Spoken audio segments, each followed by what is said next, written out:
Welcome to WeLearn, Virtual Learning Network.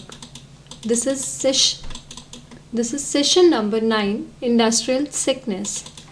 The topics which we will cover in this session are Introduction, Nature of Industrial Sickness, Indication of Sickness, Causes of Industrial Sickness, Government Policy, Sick Industrial Company Act, Role of Board for Industrial and Financial Reconstruction. Coming towards the introduction. Over the last 2 decades, the problem of industrial sickness has become increasingly more serious considering the number of units falling sick and the resulting implications.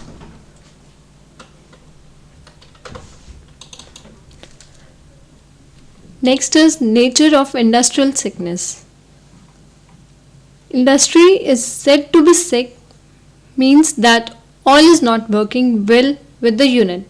Its operational results are unsatisfactory and its survival is doubtful. Ultimately, a sick unit is likely to close down if it is not revived by adopting appropriate measures. As such, industrial sickness is not an unnatural phenomenon. In the normal course of existence, some industrial units are likely to develop symptoms of ill health that are cured and the units are revived. When such symptoms are ignored, neglected, or overlooked, sickness spreads and cripples all activities and the unit goes bankrupt and closed down.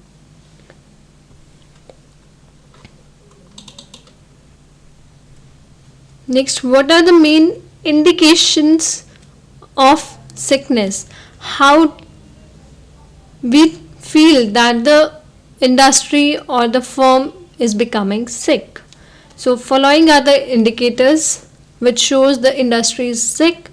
These are profitability, earning, revenue losses, cash losses, failing current ratio, failure to pay loan installments, worsening of debt equity ratio, declining net worth, declining dividend rate, skipping dividend payments.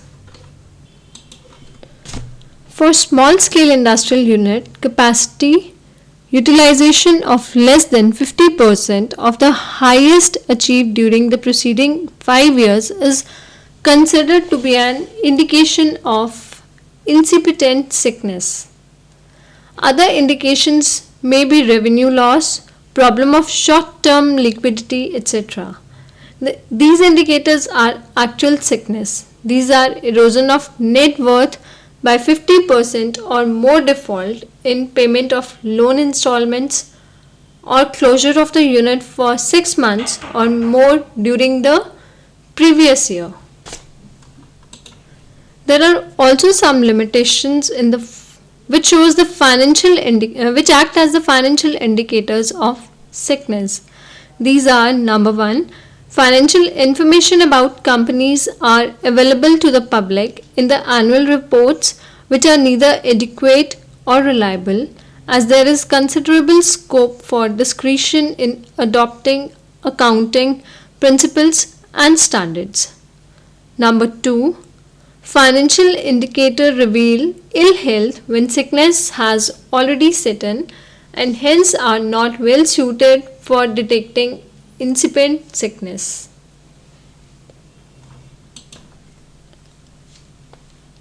There are some corporate causes of failure of the industry to become healthy. These are autocratic style of the chief executive, docile board of director, weak finance function at the board level, unbalanced board, poor quality of management below board level, lack of controls, and lack of management response to environmental change. Following this analysis, a set of defects have been specified which can make a company SIC prone. The categories in which it is divided are management defects, accounting system defects, and the defective response to change. In management defects, there is autocratic style, passive board, weak finance sector. In accounting system defects, there are defect system of budgetary control, cash flow planning and costing, whereas in defective response to change, there are technological changes and changes in market situation. These mistakes likely to be committed and are also divided into three categories. Expanding operations without assuring the availability of working capital. Number 2, pushing up debt equity ratio too high. And last is undertaking too big a project, failure of which may also affect the established business. Next are the causes of industrial sickness. There may be external factor as well as internal factor causing industrial sickness. The external factor may adversely affect particular unit more seriously, although all units belonging to an industrial category are exposed to these factors. They are intensity of competition, unfavorable market situation, recent trends, changes in government policy, scarcity of raw materials, raising cost of production, etc. Among internal causes of sickness, there may be factors relating to general management deficiencies or to one or more financial area of management like production, marketing, finance, etc. Distinction between external and internal causes is not considered necessary, for it does not serve the purpose of casual analysis, that's of providing clues to remedial action. It may also prompt management to avoid responsibility on the ground that external factors are beyond their control. Next are the government policy. Government policy are used to meet the problem of sickness has been aimed at revival, reconstruction and rehabilitation of sick unit. Different measures have been adopted in this context and policy framework may be said to have emerged in the process in the 80s. Based on the measures adopted by the government, three interrelated approaches are: number 1, takeover of management and nationalization. Under this, the capital government and the central government decided to take over the management and control of the sick mills under the provision of the Industrial Act 1951. The National Textile Corporation Limited, that is NTC, was incorporated in April 1968 for managing the affairs of sick mills taken over by the government. The corporation set up 9 subsidiary corporations in different states for effective management of the mills with a decentralized organization. Most of the sick mills require modernization and the partial mechanism which has been the major responsibility of NTC and its subsidiaries. Next is resources to industrial agencies. Under this, for the revival of rehabilitation of sick unit, the government decided to set up the specialized institutions. According to Industrial Reconstruction Corporation of India was set in April 1971.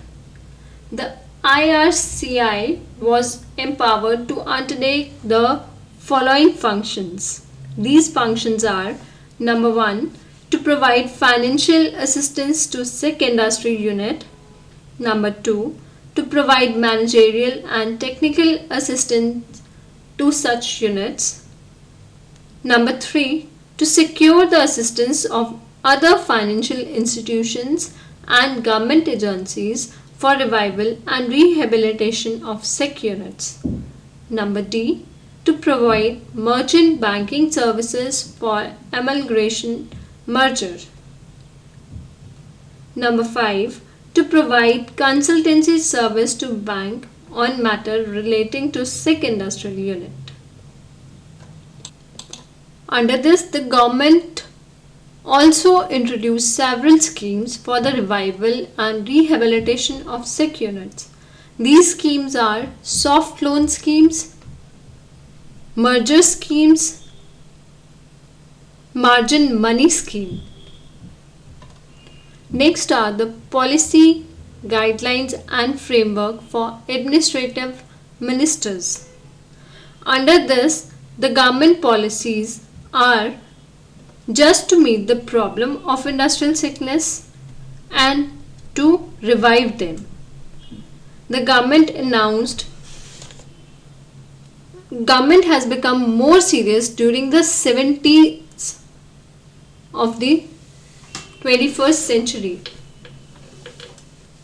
Government announced in 1978 that the responsibility of reviving SICK unit, instead of being borne by any one agency, should be shared by the central and state government financial institutions, the Reserve Bank of India, as well as the management concerns. The government also decided that the following factors would be kept in mind while considering whether it would be proper for government to take over the management of the SICK unit.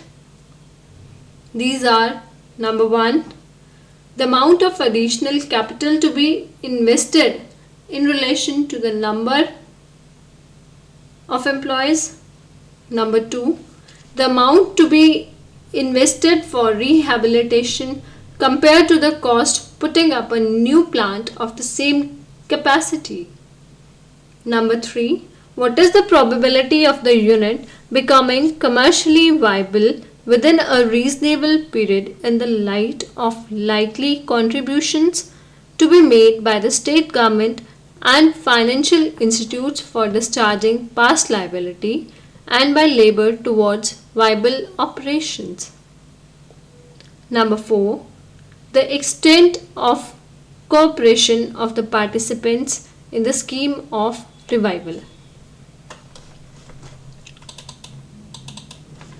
Following are the questions which are based on this session. These are: number 1, discuss briefly the nature of industrial sickness with particular reference to incipient sickness and actual sickness. Number 2, defining sickness is a difficult task. Do you agree? Give reasons. Next is, discuss the role and function of SICA, that is SICK Industrial Companies Act, and BIFR, that is Board for Industrial and Financial Reconstructions. Thank you. Happy learning, we learning.